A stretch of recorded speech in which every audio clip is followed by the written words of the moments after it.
Welcome to the course. You will learn about financial modeling with spreadsheets, and to get us started, let's dive into simple models of business income. Financial modeling has many definitions, but the basic task is to build a model. This model should be a representation of the real world, and this means that we might create documents with financial information from each year of business.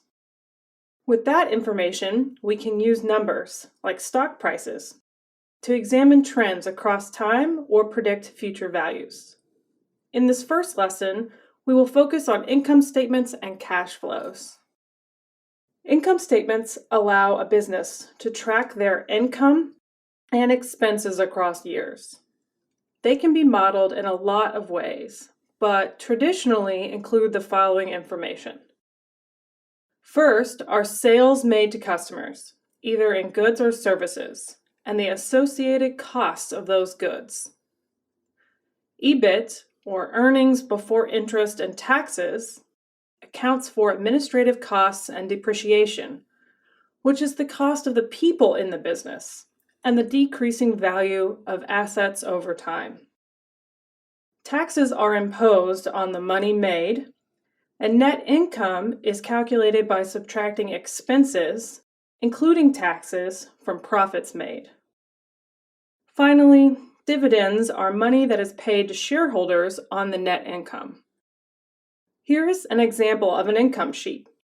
You can see the key components mentioned previously, like EBIT sales and cost of sales. The layout here is a suggestion, as business needs may dictate different information. You will often see financial models formatted so that the expenses or negative numbers are in parentheses. You can easily convert your sheet into that format by highlighting the number cells, clicking Format, Number, and then selecting the financial option. Because we formatted our expenses as negative numbers, we can now calculate our income and EBIT by simply totaling the values in the previous section above it. Therefore, for gross operating income in B8, you would type equals, sum, then open parentheses, highlight the numbers for sales and cost of sales in B6 and B7 to sum them up, and close parentheses. For EBIT, we will use the sum function to add gross operating income to the values in that section, and so on for the rest of the income sheet.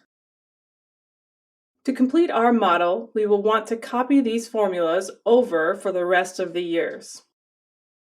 You can copy and paste the first year's formula into each of the other years, or use the fill handle, which is the small square at the bottom right of a cell.